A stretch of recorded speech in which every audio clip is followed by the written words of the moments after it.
You're listening to Lead Through Strengths, where you'll learn to apply your greatest strengths at work. I'm your host, Lisa Cummings, and today you have a co-host here. Joseph Dworak is here with me to talk to you about strengths. It's so good to be here, Lisa. This is super fun. So good to have you back. Now, I want to shower some praise upon you. You actually changed the way I think about training and facilitation. So years ago when I met you, we were with a bunch of other strengths practitioners, and you said something. We were just kind of talking about our approach, and you said something in a way that wasn't intended to be an earth-shattering moment, but it struck me and it hasn't left, which is when you get people started with strengths, one of the things that you think is really important is to get them talking about their own strengths or their own natural talents straight away. And as you were saying it, I was kind of auditing myself. And at the time I was thinking, I was doing a lot of virtual training. This was probably 5 years ago, I bet, when we first had this conversation.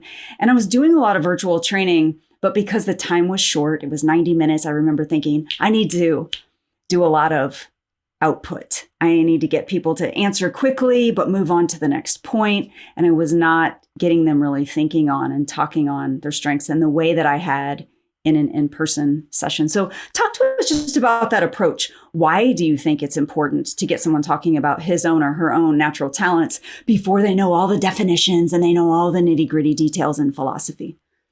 Oh, well, first of all, thanks. I'm glad that something I said resonated, so that you never know when something will hit. So that's awesome. I think the question is, when I first started doing strengths, I remember when I first started facilitating strengths discussions and taking people through the tool was in around 2001. In 2001, I remember specifically, I went through the tool myself in 2000 and then was certified and started doing it. And I think in those early years, I did a lot of, I have to get through the material. This is how we were taught from the Gallup folks who taught us. And, we have to get through all this material. And I realized over time, even in 5-6 years of doing it, it was less about getting through the material and actually having quality interactions. And just because you're getting through the material doesn't mean it was quality. And so I think I realized that as I was maturing as a facilitator consultant of the tool. And I started realizing that the more people were letting their guard down and just even at a really basic level, talking about how they were wired and what they preferred, it just made it easier for them because, if they don't know themselves, it's hard to know the team. And almost every situation that I was in, except for where I was doing executive coaching of one person, it was about them and then the team. And they always wanted to get to the team stuff. Like, okay, I've mastered my strengths. And it would be like, no, you haven't really mastered your strengths. Like, you don't even know all 5 of yours really backwards and forwards. So I think just getting at that talent piece, the building blocks of all strengths and themes, the talents of, I like checking a box off when I do a task, and eventually that leads to some form of achiever, right? And so I think it was just moving away from trying to get through a number of strengths activities that I had to do and worrying more about the quality of the experience for that individual and that team. The other thing is that, we have assessment or psychometric du jour, and it's, everybody wants, we already did StrengthsFinder, we want to do Myers-Briggs, and we did Myers-Briggs, we want to do Bar-On or whatever it is. And one of the things that I was always advocating for, and others that I was with at the time were like, but you don't really know, you still haven't gone deep on strengths. And so, look, if you don't want to do StrengthsFinder, that's fine, then do Myers-Briggs. But whatever you do, really stick with it to where you really know it. And people don't like that. They just want to take a new test and go, I'm these new things, and to do the work and to stay on it. So I think that's the other piece is that ties with not so much just getting through it, but really getting into that quality interaction. So yeah, I just wanted to add that. I totally agree. And I think it's added a lot of benefit in terms of people being able to understand one of the natural talents that they may have seen on the list, but they weren't identifying with in a workplace setting. I have a couple of examples of that happening. One with connectedness is popping in my mind, where getting them talking about them with other people made it all make sense. And then suddenly they loved this thing that when at a glance, if they just left it at that surface, they would have been like, yeah, I use that one with my kids, but not at the office. And then you also get the nuance of you and how it looks on you and the unique other talents that it's combined with versus how it looks on me. Like maybe we can do our own little workshop-y moment here. So you and I both have focus right up in the top. So I'd be curious if we get you talking about your focus and then we get me talking about my focus, let's see how it shows up differently in us. I think with focus for me, I'm constantly reprioritizing throughout the entire day to what's most important of that day. Now that can lead to me procrastinating on things that I don't see as very important, like maybe I hope the controller at our company isn't listening, but like a credit card statement reconciliation, something like that, where I'm like, and thankfully, we have tools that make that a little bit easier than it used to be in the past. But I'm always like, what's most important? And then let's work on that. So like I have a list as an achiever, but it's constantly getting reprioritized of how important those things on that list are. So that would be a quick example of focus. That's big. I would say for me, first of all, of my top 14, it is the only executing talent theme. So I lean on it like you wouldn't believe to be able to get things done. And when it's time to buckle down on something, I am impervious to the world. I talk to the team like I'm going in my cave. You can't get to me. And so that idea of just doing one thing until it's done or giving myself creative space or get it done space. And then the other way I see it coming up a lot is I don't want to bring it to the shadow side of it, but for me, it does turn into a shadow side sometimes. It makes me a little bit OCD. Like when I'm on something as the priority, I'm on something. And whether that's keeping the house tidy and everything put away and where it goes, or being organized, or getting this one priority and making it number one and making sure that everything is aligned to number one. That terminology that Gallup puts in there about monomaniacal, that one's definitely true for me. I think that's a new word for me, Lisa. I don't know that I've thought about that monomaniacal and focus, but I could see that. And certainly like I've had to tell people who work with me, and it's a little different now that we're in a virtual setting versus being in the office. But when I was in with teams in the office, I'd have to tell folks like, I may seem a little aloof, but really I'm just focused. I'm not aloof. I don't not care about you. It's just, and so I used to have people on my team who I would say, can you please ask me if I'm focused or not? And so that was a management of that strength. So. Oh, wow. And you're bringing up management of the strength. And then if you translate into management of a team and how the perceptions of you come off and what a big deal that could be.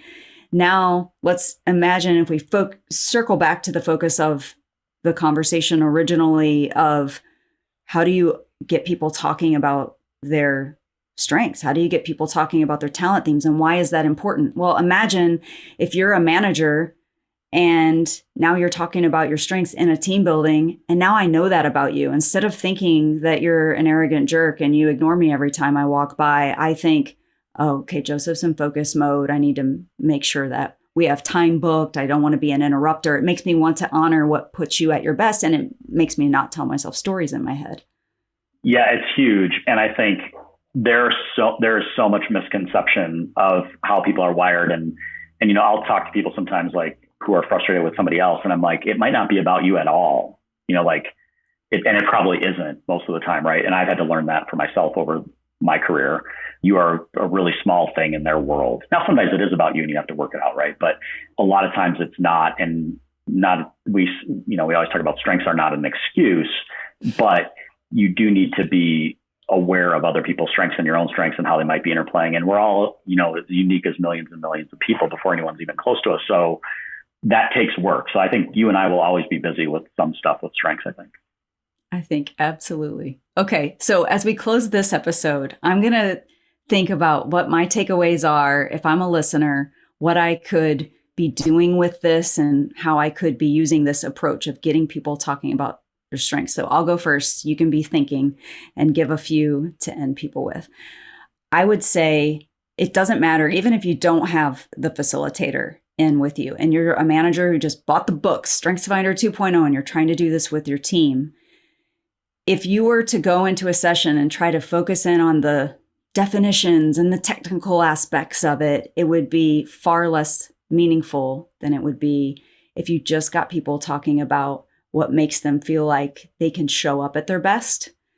So that's big. It's just the personal meaning and attachment and interest that people have to the topic The second big takeaway I get from this is you're telling people what to expect as a team. You're telling people what to expect of you and from you, and it explains some of your actions and behaviors and takes the mystery out. And even when people are making up stories about each other, it gives them the language and the ability to say, oh, is that focus face thing that you were talking about? Instead of just making the assumption.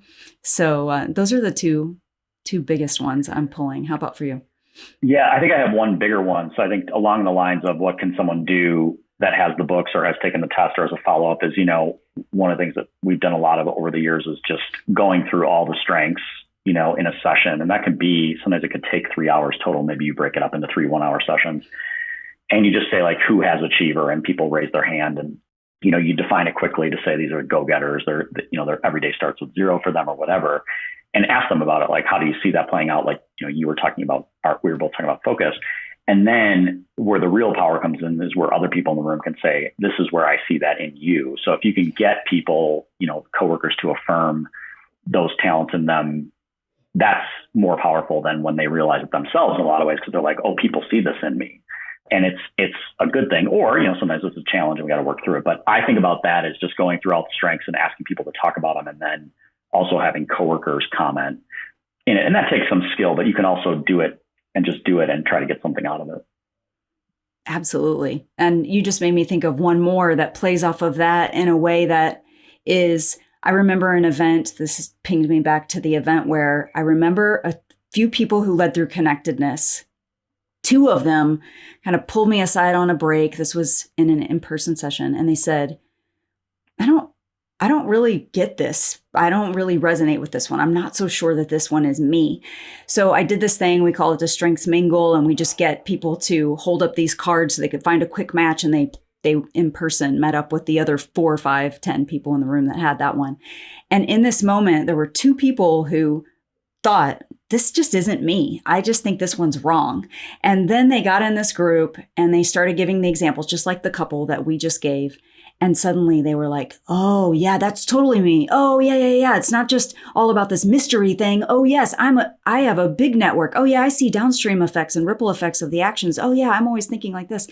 So then they see it modeled in other people that they admire or in other words. And then it's like, because it's being modeled in someone else, reflected in a different setting, suddenly they're able to grab a bunch of examples that they couldn't see in themselves, but now they can.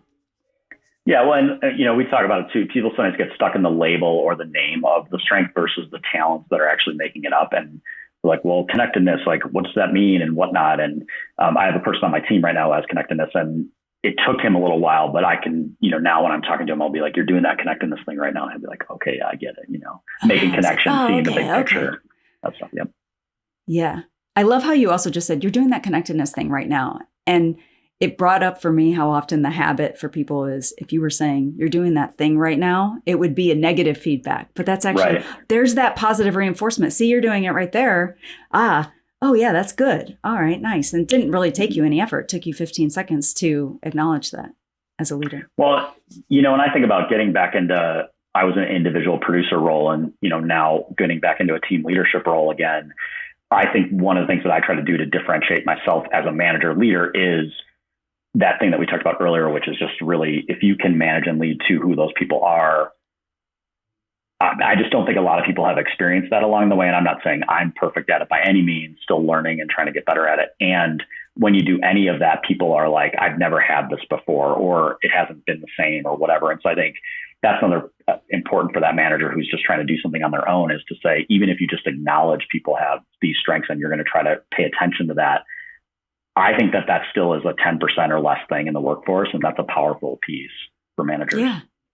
Oh, what a powerful gift to leave someone with a memory of a manager who affirmed them, that saw the things in them that put them at their performance, at their top performance. It's a beautiful thing. Mm-hmm. Well, I think that's a great way to wrap this episode. So for the listeners, as you are out there helping people claim their talents and share them with the world, get conversations going about strengths. See them in action, spot them in action, say it when you see it, and get these conversations going about strengths and action. So instead of being an abstract definition that someone is studying, it becomes your approach about how you get to know yourself and how you get to know each other. With that, if you want someone to actually facilitate like this for your team, be sure when you go out to our Contact Us form, be sure that you request Joseph Dworak for your event leader. With that, we will see you next time. Bye for now.